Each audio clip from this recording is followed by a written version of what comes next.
Propaganda was not limited to the Nazi regime. Another party that used an alarming amount of propaganda to propel their political ideology was the Communist Party under the Soviet Union. The Soviet Union, headed by Stalin, were aware that the lands they occupied following World War II were not going to be welcoming towards communism, or any type of strict, structured leadership for that matter.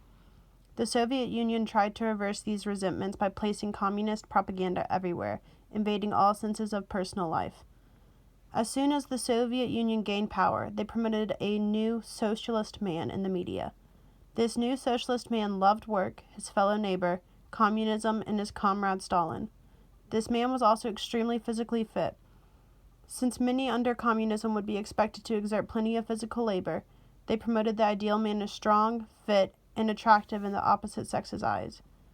Above all, the communist citizen was expected to love the regime regardless of their personal circumstances.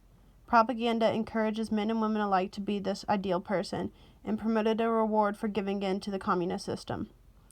As we learned by playing a game with the ideal person in the DDR museum, adhering to these strict standards was harder than it seemed. The image on the left enforces the ideal woman that a woman in the Soviet Union would see in propaganda and hopefully strive to be. The middle image refers to the films that circulated throughout East Germany. One way the Soviet Union found support during the Cold War was by enforcing state-run media outlets.